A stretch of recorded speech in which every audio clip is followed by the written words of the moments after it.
ओम शांति।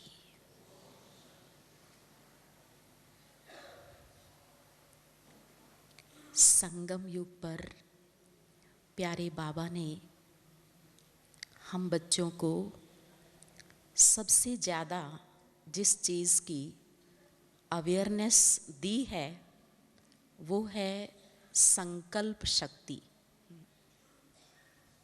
बाबा ने बहुत सारी वाणियों के अंदर हमें संकल्प का महत्व समझाया है कि संगम युग पर जिसके संकल्प जितने महान हैं उतना ही उसका अनेक जन्मों का भाग्य भी बहुत महान है। इसलिए हमें अपने संकल्पों पर बहुत अटेंशन रखने की ज़रूरत है, क्योंकि कई बार हमें यही पता नहीं चलता है कि हमें क्या सोचना है और क्या नहीं सोचना है। इसलिए ज़्यादा से ज़्यादा हम ये लक्ष्य रखें कि केवल वही सोचें जिसकी हमें इस संगम युगी ब्राह्मण जीवन के अंदर बहुत ज़्यादा ज़रूरत है। केवल वही सोचें जिससे हमें जीवन में बहुत फ़ायदा है और केवल वही सोचें जिससे हमारी आत्मिक शक्तियाँ बढ़ती हैं। क्योंकि बाबा ने कहा है कि बच्चे आप सभी मास्टर क्रिएटर हो। तो इस शब्द की भी गहराई में जाएं तो बाबा का भाव यही है कि हमारा एक एक संकल्प कुछ क्रिएट करता है। अगर वो संकल्प पॉजिटिव है तो जीवन के अंदर पॉजिटिव शक्तियाँ क्रिएट होती हैं, और अगर वो एक एक संकल्प हमारा नेगेटिव है तो नेगेटिव शक्तियाँ ही क्रिएट होंगी। और इस संगम युग पर हम बच्चों को कौन सी शक्तियों को अर्जित करना है? क्योंकि एक बहुत सुंदर गीत हम सब सुनते रहते हैं कि जिसकी रचना इतनी सुंदर वो कितना सुंदर होगा। तो हम सब किसकी रचना है? सर्व समर्थ सर्वशक्तिवान ईश्वर पिता की रचना है। अगर सर्व समर्थ की रचना है तो हमारे संकल्प क्या होने चाहिए ये अपने आप से ही पूछने की आवश्यकता है। जब इतने ऊंचे से ऊंचे बाप के बच्चे हैं तो हमारा एक एक संकल्प कितना पावरफुल हो, कितना समर्थ हो। और सचमुच में संगम युग पर जो सबसे बड़ी तपस्या कहो, साधना कहो, वो यही है कि हम अपने संकल्पों की साधना करें, उनकी इतनी चेकिंग रखें, उनके ऊपर इतना ध्यान हो तो सचमुच में जीवन बहुत महान बन सकता है। परंतु इतनी साधना के लिए हमें सबसे पहले जीवन में अपने स्थिति पर फोकस करना है, क्योंकि किसी भी चीज़ पर जब विशेष रूप से फोकस किया जाता है तो सारी शक्तियाँ वहाँ एकाग्र हो जाती हैं। तो हमें पहले जीवन में लक्ष्य बनाना है कि मुझे ज़्यादा से ज़्यादा समर्थ चिंतन करना ही है। क्योंकि जब इसी बात पर हम फोकस करेंगे तो सचमुच में संकल्पों में परिवर्तन अवश्य आएगा। जैसे पांडवों की परीक्षा का जो उदाहरण है वो बहुत पुराना है और सभी जानते हैं कि जब पांडवों की परीक्षा हुई तो केवल अर्जुन ही उसमें सफल हुआ और बाकी सब असफल हुए। तो अर्जुन की सफलता का राज क्या था कि उसका फोकस केवल अपने लक्ष्य पर था। बाकियों को बहुत कुछ दिखाई दिया। जब द्रोणाचार्य जी ने पूछा उस परीक्षा के अंदर कि आपको क्या दिखाई देता है, तो किसी ने कहा वृक्ष भी दिखाई देता है, उसके ऊपर बैठी हुई चिड़िया भी दिखाई देती है और आप सब भी दिखाई देते हैं। तो उनका तीर लक्ष्य पर नहीं लगा। लेकिन जब अर्जुन से पूछा कि तुम्हें क्या दिखाई देता है, तो उसने कहा कि मुझे केवल चिड़िया की आँख की पुतली दिखाई देती है, जहाँ पर तीर लगाना था। तो उसका फोकस सही था, इसलिए सफल हुआ। हम सबको भी अपने मन से पूछना है कि संगम युग पर हमारा लक्ष्य क्या है। संपूर्ण स्थिति को प्राप्त करना, और उसका आधार केवल हमारे शुद्ध और श्रेष्ठ संकल्प हैं। तो इसलिए मुझे अपने संकल्पों को ज़्यादा से ज़्यादा अच्छा बनाना है। जब ये फोकस क्लियर होगा तो सफलता अवश्य मिलेगी। बाबा ने हम सब बच्चों को समय प्रति समय बहुत सारी युक्तियां बताई हैं कि हम अपने संकल्पों को कैसे श्रेष्ठ बनाएं, व्यर्थ से मुक्ति कैसे हो। और इसी बार शिव जयंती पर भी बाबा ने बहुत सुंदर शब्दों में कहा कि बच्चे, अगर शिव जयंती पर केक काटना है तो कौन सा केक काटना है? व्यर्थ संकल्पों का केक काटना है। और व्यर्थ संकल्पों से मुक्ति के लिए बाबा ने बहुत सुंदर युक्तियां बताई हैं। तो हम सभी समय प्रति समय बाबा ने व्यर्थ को समर्थ में बदलने के लिए जो युक्तियां बताई, उनमें से सार रूप में कुछ बातों को अपने सामने रखेंगे तो अपने इस लक्ष्य में सफल अवश्य होंगे। तो सबसे पहली बात है, व्यर्थ से मुक्ति के लिए हमें अपनी स्मृति को श्रेष्ठ बनाना है। क्योंकि संकल्प चलने के पीछे जो सूक्ष्म कारण होता है, किसी को बहुत व्यर्थ चलता है, किसी को बहुत समर्थ चलता है, किसी को साधारण संकल्प चलते हैं, किसी को कमजोर संकल्प चलते हैं। लेकिन ये संकल्प कौन सी चीज पैदा कर रही है? तो संकल्पों के पीछे जो चीज होती है, उसका बेस वो होती है हमारी स्मृतियां। हर व्यक्ति के जीवन में अनेक प्रकार की स्मृतियां हैं। जैसा हमारी स्मृति होती है, वैसे ही संकल्प और वैसी ही स्थिति। आप सब अनुभवी हैं, कई बार कोई बहुत पुरानी स्मृति आ गई और ऐसी स्मृति जो बहुत दुख वाली थी, तो बड़े अच्छे नॉर्मल रूप में बैठे थे, ठीक मूड में थे, लेकिन जैसे ही वो स्मृति, कोई दुख की घटना याद आ गई, तो उसी समय मन की स्थिति बदल जाती है और संकल्प क्या चलने लगते हैं? Waste, negative. लेकिन उसी समय अगर कोई बहुत अच्छी स्मृति फिर से दिला दे, तो वो स्थिति परिवर्तन भी हो सकती है। तो बाबा ने हम बच्चों को बहुत सुंदर स्मृतियां दी हैं। वास्तव में हमारा पूरा ज्ञान ही क्या है? सुंदर सुंदर स्मृतियां। जो कुछ हमें विस्मृत हो गया था, बाबा ने हमें वो सब कुछ स्मृति में दिलाया है। आप कौन हो, कैसे हो, किस स्थिति में थे, तो बाबा ने बहुत सुंदर स्मृतियां दिलाई हैं। तो इसलिए बाबा के जो बहुत अच्छे अच्छे महावाक्य हैं, बहुत अच्छी श्रेष्ठ स्मृतियां हैं, उन स्मृतियों में हम बार बार रमण करें तो मन की स्थिति बहुत अच्छी बनेगी और संकल्प स्वतः ही अच्छे चलेंगे।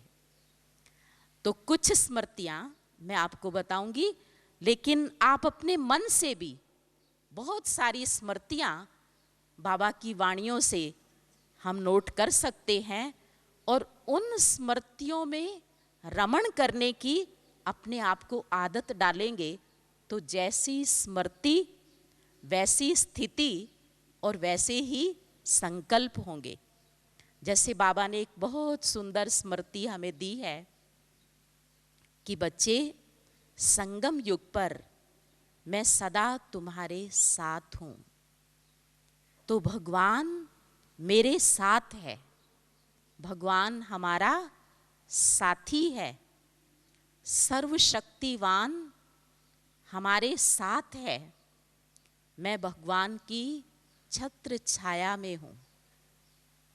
बाबा का वरदानी हाथ मेरे सिर पर है।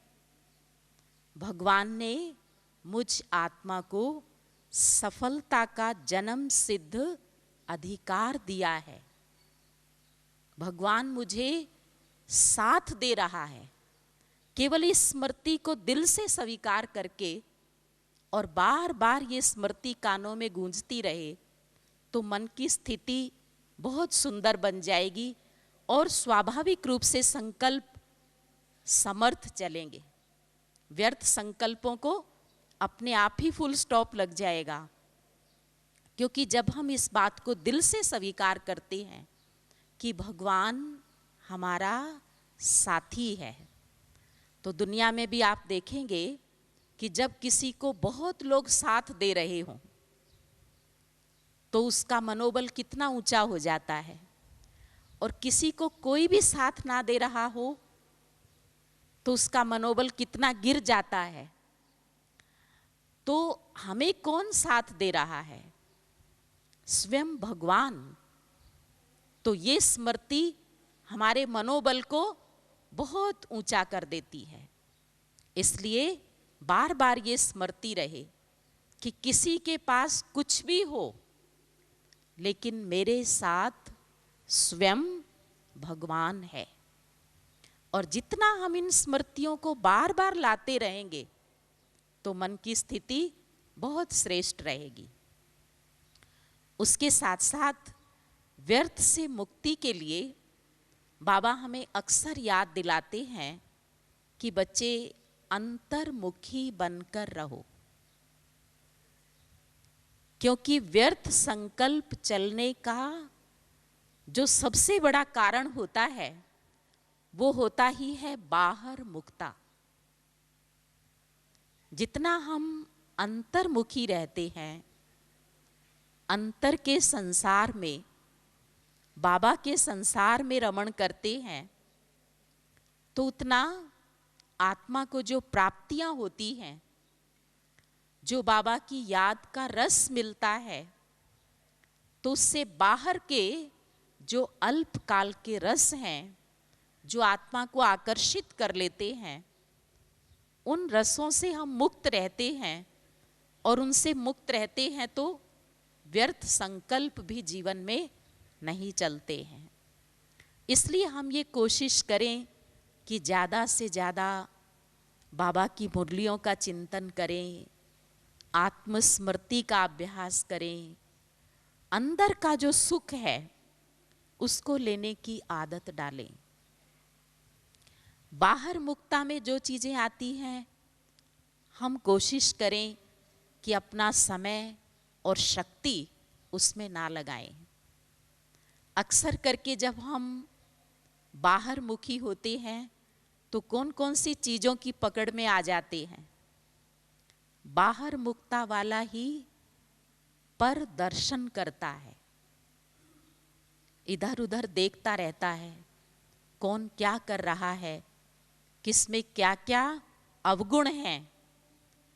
और दर्शन जब कर लिया तो उसमें तो बहुत थोड़ा समय गया, लेकिन पर दर्शन करने के बाद ये निश्चित है कि उसका चिंतन जरूर चलेगा।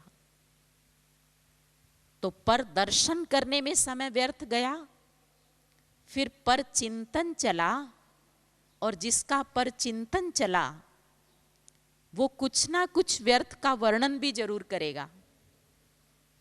तो 3 गुना समय और 3 गुना तो क्या, आगे वो मल्टीप्लाई होता रहता है। तो इस प्रकार से केवल बाहर की चीज़ों को ही देखना, उन्हीं के वर्णन में, उन्हीं के चिंतन में रहना, ये हम सब बाबा के बच्चों के लिए समझदारी नहीं है। क्योंकि दुनिया में भी देखो, कोई व्यक्ति समझदार होता है तो वो अपने 10 रुपए भी वेस्ट नहीं करना चाहता। कहीं ऐसे ही फालतू में लग जाएं या गिर जाएं तो वो इसे महसूस होगा उसको कि थोड़ा सा भी उसका वेस्ट नहीं होना चाहिए। तो इसलिए हमारी जो संकल्प शक्ति है वो तो कितना अनमोल खजाना है। क्योंकि बाबा कहते आपका एक एक संकल्प आपके कई जन्मों के संसार का निर्माण करता है।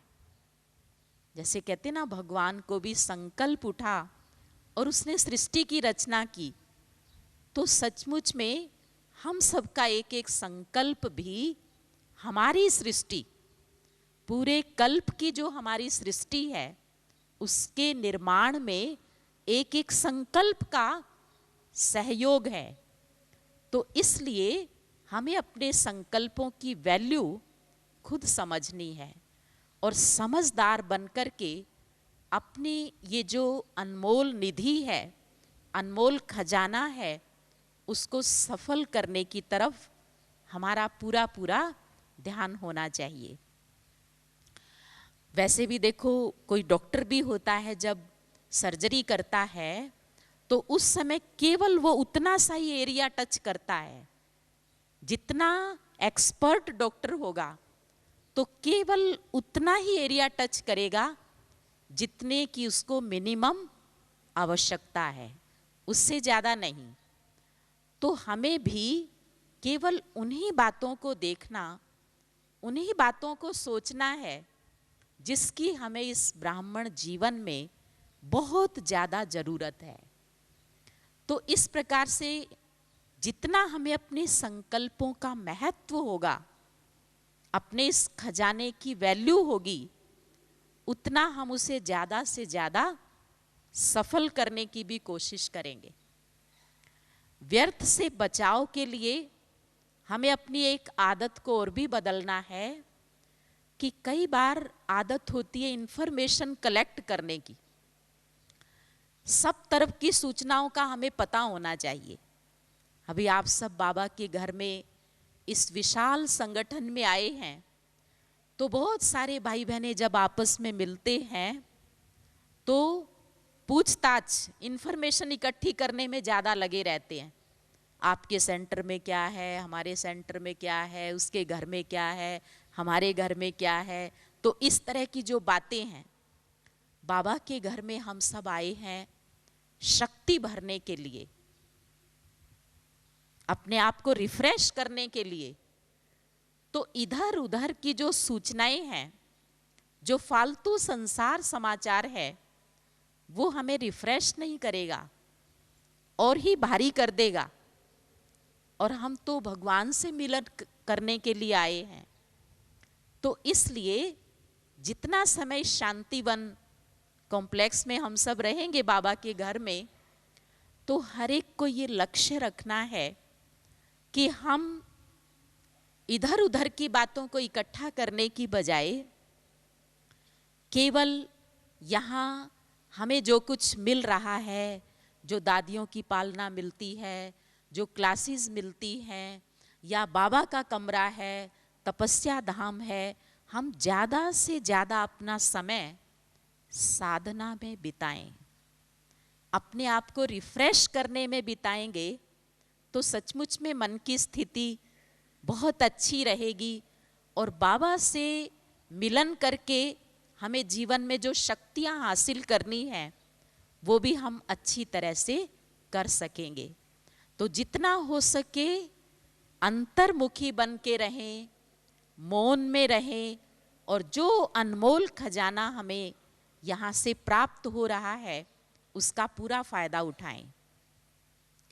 उसके साथ साथ व्यर्थ संकल्पों की एक बहुत सूक्ष्म रूट है कि कहीं कहीं हमारा लगाव है, झुकाव है, आसक्तियां हैं, इच्छाएं हैं, तृष्णाएं हैं जो मन को भटकाती रहती है।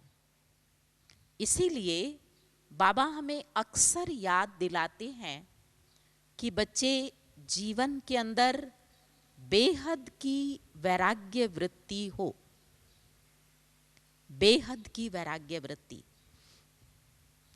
अर्थात वैसे तो हम सभी इस संसार में ही हैं, अपने अपने लौकिक जिम्मेवारियों के बीच में हैं, लेकिन उनमें रहते हुए बेहद की वैराग्य वृत्ति किसको कहेंगे? कि हम व्यक्ति, वस्तु, वैभव, कर्म सबके प्रभाव से अपने आप को मुक्त रखें,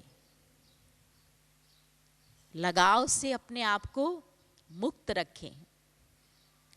कर्म का प्रभाव जब हमें प्रभावित करता है, कुछ भी किया अच्छा या बुरा, और उसके संकल्प चलते हैं, तो इसका मतलब हम उस बंधन में हैं, उस सूक्ष्म रस्सियों में बंधे हुए हैं। इसीलिए कर्मों से लगाव खत्म हो, कर्म करते हुए भी उसके इफेक्ट से हम परे रहें, उसके लिए हर कर्म के अंदर बाबा ने एक बहुत सुंदर धारणा हम बच्चों को दी है कि कर्म करते हुए जीवन में निमित्त भाव पक्का हो।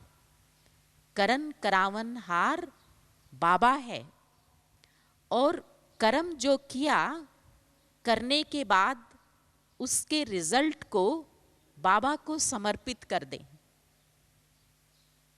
सब बोझ बाबा के हवाले करते चलें और अपने आप को बिल्कुल हल्का रखें।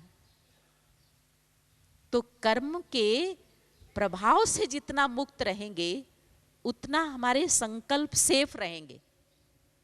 नहीं तो कर्म किया, उससे प्रभावित हुए, और जो छोटी मोटी समस्याएं जीवन में आई, छोटी मोटी बातें आई, उसमें उलझते ही रहे, तो व्यर्थ संकल्पों में बहुत सारा समय और शक्ति चली जाती है।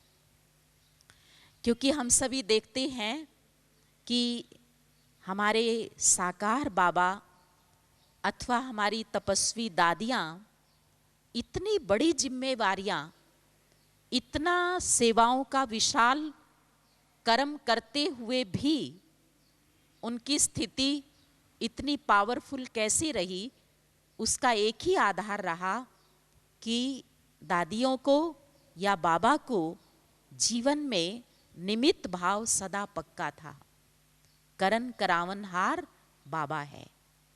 उसके साथ साथ व्यक्तियों के सारे व्यर्थ संकल्प ना चलें, क्योंकि जब तक जीवन है तो हमें संपर्क में भी आना पड़ता है, संबंध में भी आना ही है। लेकिन सबके संपर्क संबंध में आते हुए भी किसी का स्वभाव संस्कार मेरी स्थिति को डगमग न करे। स्वभाव संस्कार के प्रभाव से हम मुक्त रहेंगे तो व्यर्थ से बचे रहेंगे। लेकिन स्वभाव संस्कार के प्रभाव से भी हम मुक्त कैसे रहें, उसके लिए हमें एक संकल्प बार बार अपने आप को देना है। वो संकल्प कौन सा है कि जब किसी का गलत संस्कार, समझो बिना किसी कारण के ही कोई दुख देता है, अपमान करता है, या किसी का संस्कार बार बार जीवन के अंदर कुछ रुकावट पैदा करता है, तो भी हमें दो बातें याद रखनी हैं, तो हम स्वभाव संस्कार के प्रभाव से मुक्त रहेंगे। एक तो ये कि अगर कोई बिना कारण के ही हमें दुखी करता है, तो भी हमें ये सोचना है कि इस दुनिया में बिना कारण के कोई भी काम होता ही नहीं है। कोई ना कोई जन्म का सूक्ष्म हिसाब किताब तो है, जिसके कारण वो आत्मा हमें कुछ कष्ट पहुंचाना चाहती है। तो हमें उसके प्रति दुर्भावना नहीं रखनी है, परंतु मन के अंदर ये संकल्प हो कि ये किसी न किसी जन्म का खाता चुकतू हो रहा है।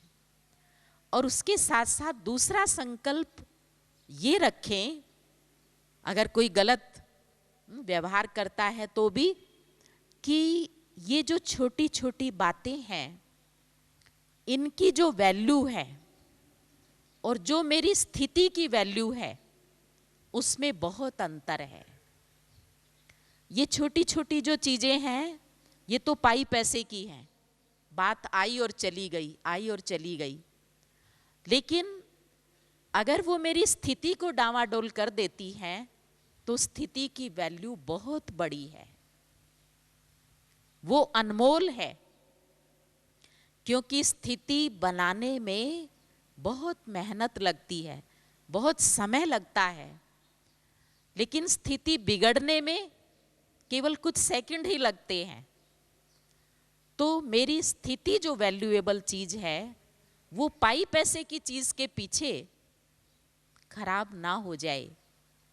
ये बातें आना किसी के स्वभाव संस्कार की, व्यवहार की, ये तो जीवन में चलता ही रहेगा। अगर उन छोटी छोटी बातों से हम विचलित होते ही रहे तो अपनी स्थिति को मजबूत कब बना सकेंगे। तो इसलिए उन्हें ज़्यादा महत्व हमें नहीं देना है। तो इसलिए बेहद की वैराग्य वृत्ति में ये सारी चीज़ें आ जाती हैं कि हम कर्म के प्रभाव से भी मुक्त रहें, संबंध संपर्क के प्रभाव से भी मुक्त रहें और वस्तु वैभव के प्रभाव से भी मुक्त रहें। क्योंकि हमारे व्यर्थ संकल्प चलने का ये भी कारण होता है कि जीवन में बहुत सारी इच्छाएं हैं, तृष्णाएं हैं, कामनाएं हैं और वो बार बार मन को फिर से भटका देती हैं, अपने रास्ते से विचलित कर देती हैं। तो इच्छाओं के प्रभाव में भी हमें नहीं आना है, क्योंकि भगवान सदा काल के लिए हमारी सब कामनाएं, सब इच्छाएं पूरी करने के लिए ही आया है। तो इसलिए छोटी छोटी हद की इच्छाओं की जो सूक्ष्म सुनहरी रस्सियां हैं उसमें अपने आप को बंधने नहीं देना है। क्योंकि वो सूक्ष्म छोटी छोटी कामनाओं की रस्सियों ने अगर हमें बांध लिया तो हम उड़ेंगे कैसे, और जो जीवन का लक्ष्य है वहां तक कैसे पहुंच पाएंगे। तो इसलिए इच्छाओं के वशीभूत नहीं होना है। बाबा ने मुरलियों में एक बहुत सुंदर महावाक्य कहा है कि जो जीवन के अंदर जितना इच्छाओं को कम करते जाएंगे उतना उनकी समस्याएं भी कम होती जाएंगी, और जितना इच्छाओं को बढ़ाते जाएंगे उतना समस्याएं भी बड़ी होती जाएंगी। तो इसलिए हम तो मास्टर सर्वशक्तिवान हैं, सर्वसमर्थ बाप के बच्चे हैं, इसलिए ये इच्छाएं तो मृग तृष्णा की तरह हैं, इनकी सूक्ष्म पकड़ में हमें नहीं आना है। तो ये भी अपने आप को समझाते रहेंगे तो सचमुच में हम व्यर्थ से मुक्त रहेंगे। उसके साथ साथ व्यर्थ से मुक्ति के लिए बाबा ने एक बहुत सुंदर तरीका हमें समझाया है कि बच्चे इस संगम युगी जीवन को सहज भाव से जीना सीखो। सरल स्वभाव, सहज स्वभाव। जिनका स्वभाव सरल होता है उनके व्यर्थ संकल्प भी ज्यादा नहीं चलते हैं, क्योंकि वो जीवन की समस्याओं को सहज रूप में लेते हैं। छोटी छोटी समस्याओं पर ज़्यादा नहीं सोचते हैं। और बाबा ने उसके साथ बहुत सारी चीज़ें बताई हैं कि जिनका सरल स्वभाव है, जिनका सहज स्वभाव है, उनकी समस्याएं भी सरल हो जाती हैं। जिनका सहज स्वभाव है, उनके संबंध भी सबके साथ सरल रहते हैं। संबंधों में भी उन्हें विशेष कठिनाई नहीं आती है।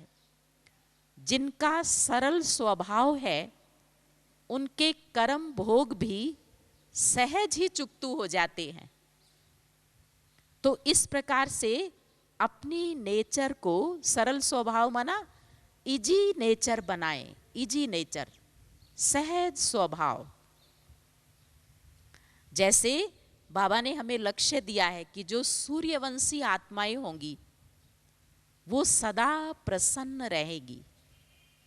सहज स्वभाव, समाधान स्वरूप। सहज स्वभाव माना हर चीज में कोई ना कोई समाधान खोजने की कोशिश करेंगे। और जिनका सहज स्वभाव नहीं होगा, वो हर बात में कोई ना कोई प्रॉब्लम खोज लेंगे। तो समाधान स्वरूप हमें बनना है, प्रॉब्लम नेचर नहीं बनना है। प्रॉब्लम नेचर वाले के व्यर्थ संकल्प चलते हैं, और जो समाधान स्वरूप है उसका समर्थ चिंतन चलता है हर बात में। इसीलिए दो उदाहरण हमारे सामने हैं। सूर्यवंशी आत्मा माना समाधान स्वरूप, इजी नेचर, वो हर बात में फुल स्टॉप लगाएंगे। जो हुआ अच्छा हुआ। सरल स्वभाव, किसी ने कुछ कहा तो भी सरल, कोई समस्या आई तो भी इतने भारी नहीं होंगे। बाबा को, बाबा के ज्ञान को, ड्रामा की ढाल को सदा अपने साथ रख करके इजी नेचर। तो सूर्यवंशी माना सरल स्वभाव, समर्थ चिंतन। इसीलिए श्री कृष्ण जो सूर्यवंशी आत्मा है, उसको यादगार के रूप में किस प्रकार से दिखाया जाता है कि कितनी भी बातें आई, लेकिन वो हमेशा ही श्री कृष्ण या तो नाचता रहा, डांस करता रहा, रास करता रहा। इतना भयंकर नाग दिखाते हैं, लेकिन 5 मुख वाले नाग के ऊपर भी रास करता रहा। या मुरली बजाता है, नाचता है, गाता है, मुरली बजाता है, हमेशा उसको प्रसन्न चित्त। लेकिन चंद्रवंश का सिंबल श्री राम जी को क्या दिखाते हैं कि जो बातें आई उसमें निराशा भी आ गई, मायूसी भी आ गई बीच बीच में। और युद्ध का चिन्ह श्री कृष्ण के साथ चिन्ह है बांसुरी, मधुरता का, गाने का, प्रसन्न रहने का चिन्ह साथ में है। और श्री राम के साथ चिन्ह कौन सा है? कौन सा? तीर कमान, युद्ध। तो इसलिए चंद्रवंशी माना व्यर्थ संकल्प विकल्पों में उलझे ही रहे, हमेशा क्वेश्चन मार्क जीवन में ज्यादा लगाया। और सूर्यवंशी माना सदा फुल स्टॉप लगाते, सदा प्रसन्नचित, सदा हर्षित। तो इसलिए व्यर्थ से मुक्ति के लिए हमें अपनी नेचर को, श्री कृष्ण के लक्ष्य को अपने सामने रखना है। सदा इजी नेचर, सहज स्वभाव, सरल स्वभाव, जिससे व्यर्थ अपने आप ही जीवन में कम होता जाता है। उसके साथ साथ व्यर्थ से मुक्ति के लिए बाबा ने एक और बहुत सुंदर युक्ति बताई है, वो है साक्षी भाव और निर्दोष दृष्टि। क्योंकि जहां हमारा व्यक्तियों को, दुनिया को देखने का दृष्टिकोण साक्षी भाव वाला नहीं होता है, और हम दोष देखते रहते हैं तो वहां जीवन में व्यर्थ बहुत चलता है। इसलिए बाबा कहते बच्चे साक्षी भाव से हर दृश्य को देखो और निश्चिंत रहो। चिंता नहीं करनी है, क्योंकि हम सब की जो जिम्मेवारियां हैं वो बहुत छोटी हैं, लेकिन फिर भी कई बार कितना सोचते हैं, कितनी चिंताएं करते हैं। इस प्रकार से चिंता करते हैं जैसे कि सारी दुनिया का बोझ अपने सिर पर उठा लिया है। जो सारी दुनिया का मालिक है भगवान, वो कितना निश्चिंत है, वो कितना आनंद में है, और हम सब जिनकी जिम्मेवारियां बहुत थोड़ी हैं वो कितना बोझ उठा करके रखते हैं। भगवान क्यों निश्चिंत है, वो क्यों आनंद में है? क्योंकि उसके अंदर साक्षी भाव है। तो हम भी न्यारे होकर के जब हर सीन को देखेंगे, जीवन की हर परिस्थिति को देखेंगे, तो वो साक्षी भाव से व्यर्थ से भी मुक्त रहेंगे। और दूसरी आत्माओं के प्रति जो हमारी दृष्टि है वो कभी भी दोषपूर्ण ना हो, क्योंकि जब दोष दृष्टि है तो व्यर्थ संकल्पों की क्यों लग जाती है। निर्दोष दृष्टि हम कैसे रखें, उसके लिए बाबा ने हमें बहुत सुंदर ज्ञान दिया है कि बच्चे ये ड्रामा वैरायटी है, हर आत्मा एक्टर है और उसकी कुछ ना कुछ वैरायटी एक्टिविटी अवश्य होगी, क्योंकि कोई भी आत्मा बिल्कुल जैसे हम सोचते हैं अक्सर करके जीवन के अंदर व्यर्थ चलता है या टेंशन होता है। तो उसका कारण क्या होता है कि हम ये अपेक्षा रखते हैं कि दूसरा व्यक्ति मेरी तरह ही सोचे, मेरी तरह ही कर्म करे। समझो हम बहुत एक्टिव हैं तो हर किसी के लिए सोचेंगे वो भी बहुत एक्टिव होना चाहिए, लेकिन सभी एक जैसे नहीं हो सकते हैं। कोई ठंडे स्वभाव वाला भी होगा, कोई तेज भी होगा, कोई एक्टिव भी होगा, कोई अलबेला भी होगा। यही तो इस ड्रामा की वैरायटी है। और हर आत्मा यूनिक है, उसका कुछ भिन्नता रहेगी ही।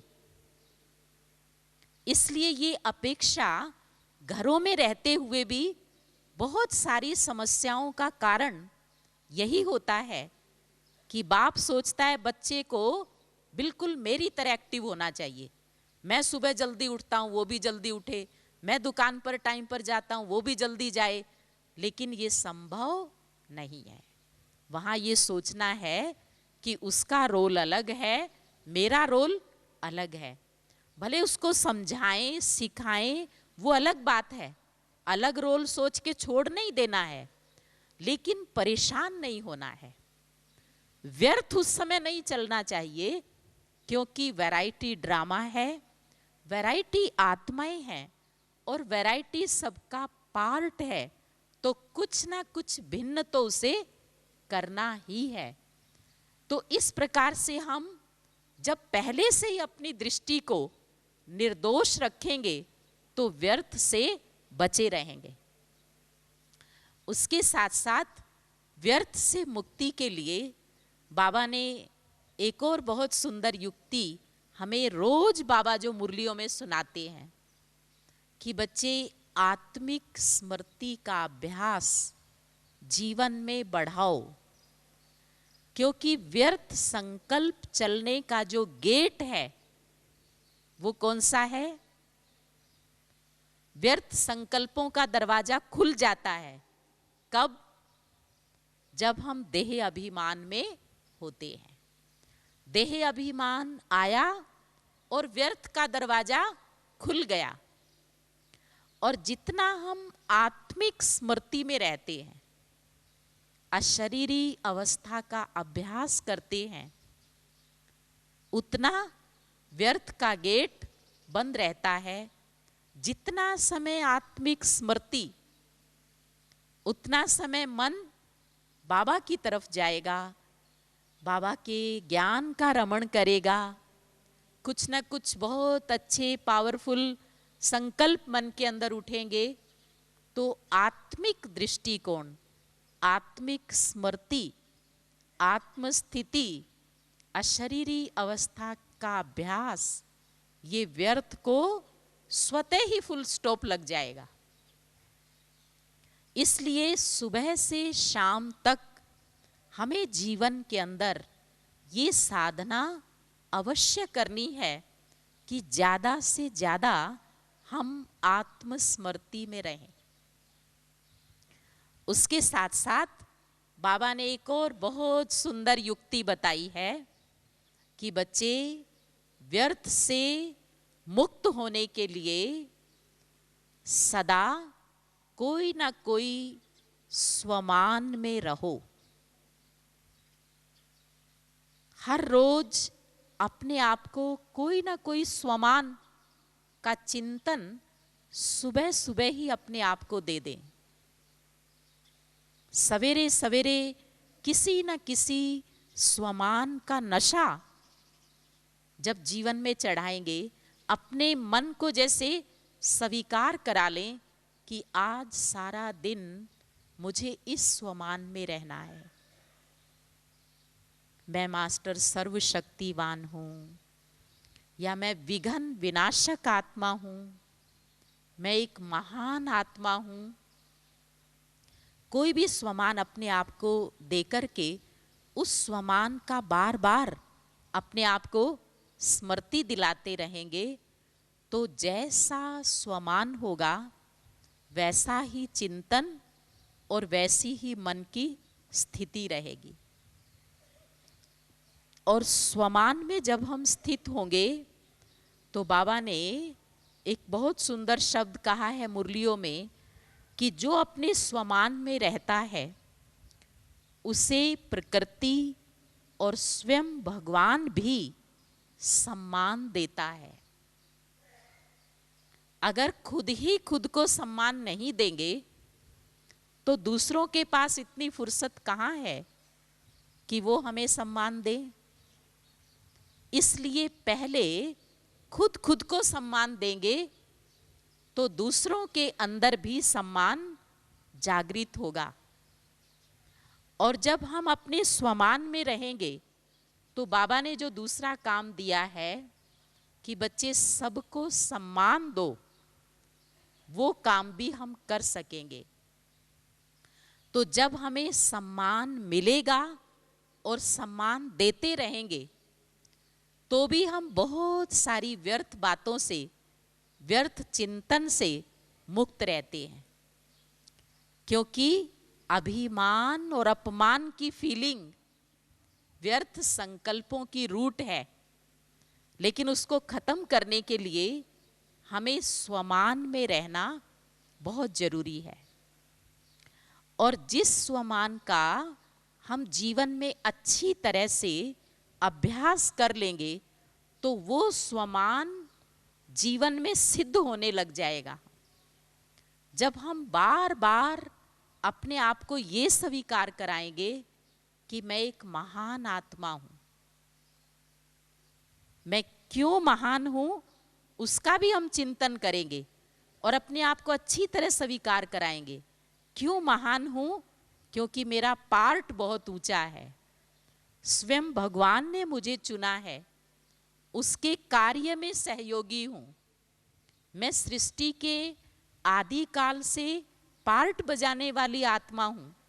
तो उस महानता को चिंतन करते करते अच्छी तरह से जब स्वीकार करा देंगे अपने आप को, तो सचमुच में दूसरों के अंदर भी ये संकल्प आएगा, दूसरी आत्माएं भी स्वीकार करेंगी कि सचमुच में ये महान आत्मा है।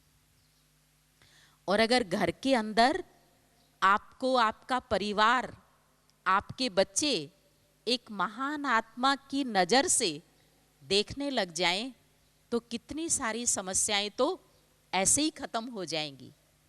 तो एक एक संकल्प अपने आप को स्वीकार कराएं कि सचमुच में मैं ये हूं, और उसके लिए स्वमान के अभ्यास के लिए बाबा ने हमें जितने भी स्वमान दिए हैं उसमें से कुछ अच्छे अच्छे स्वमान की अपने पास एक लिस्ट बना लें। समझो आपने 10, 15, 20 स्वमान अपने आप लिखे, और फिर उसमें से 2-3 जो आपको लगे कि ये मोस्ट इम्पोर्टेंट है उसको टिक मार्क कर लें, और जो आपको अपनी पसंद से लगा कि ये स्वमान बहुत अच्छा है उस स्वमान का आप जीवन में अभ्यास करें। वही स्वमान आपको क्यों अच्छा लगा?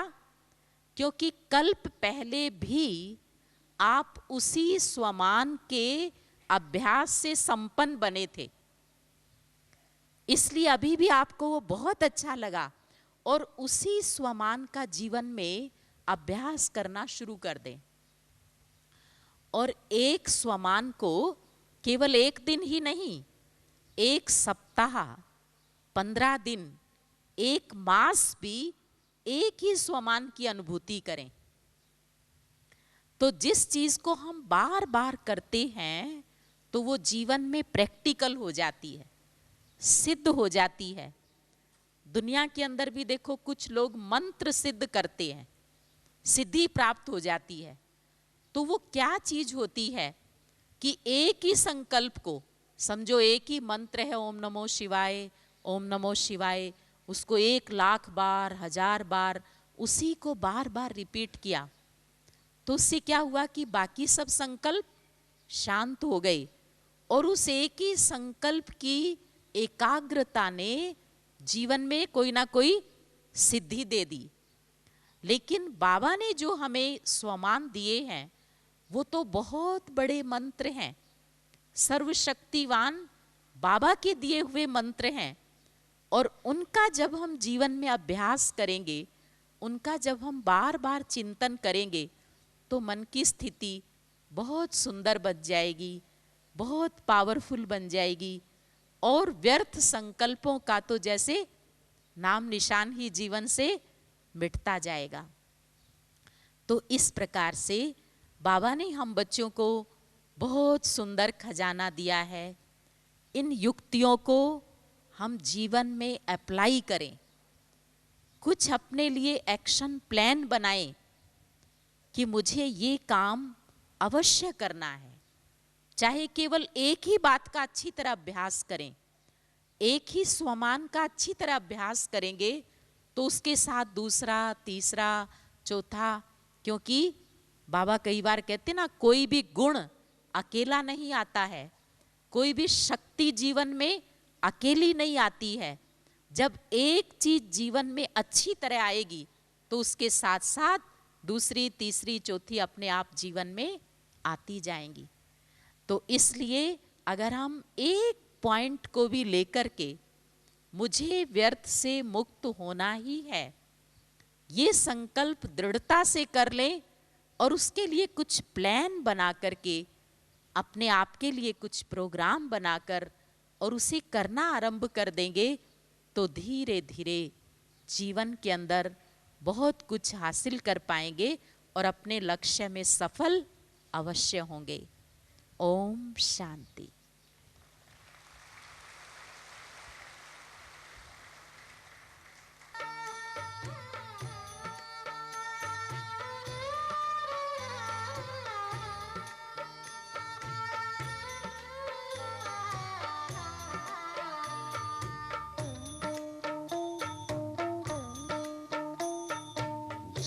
करता है बाबा हम पास तेरे उड़ आए, पास तेरे उड़ आए।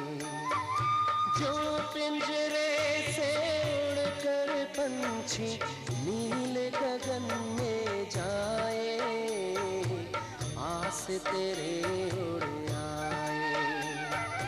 जी करता है बाबा हम पास तेरे उड़ आए।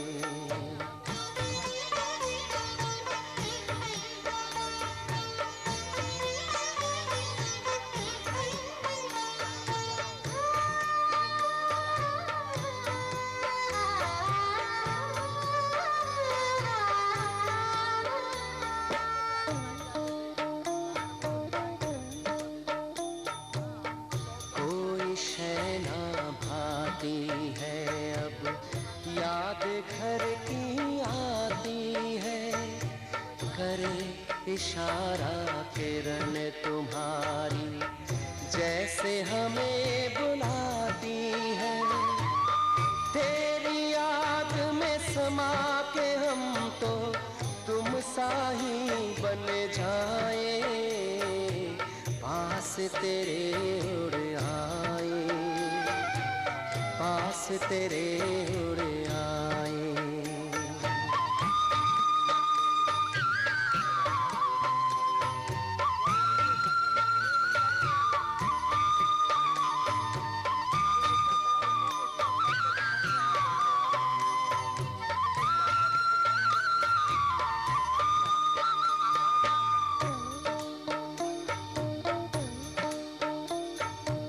बस कुछ पल की बात है, फिर घर चलना साथ है। हाथ में हाथ तुम्हारे बाबा, प्यार की बरसात है। संगम युग में संग में तेरे, हर पल मिलन मनाए। पास तेरे उड़ आए, पास तेरे उड़ आए।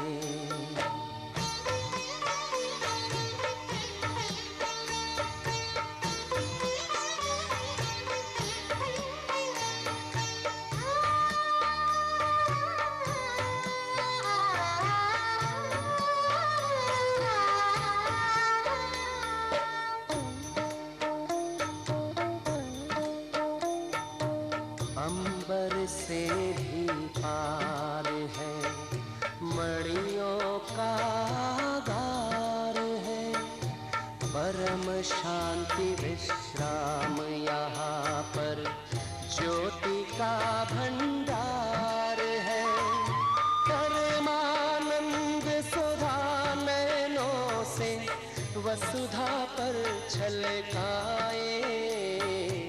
पास तेरे उड़ आए, जी करता है बाबा हम पास तेरे उड़ आए, पास तेरे उड़ आए। जो पिंजरे से उड़कर पंछी नील गगन में जाए। पास तेरे उड़ आए, जी करता है बाबा हम पास तेरे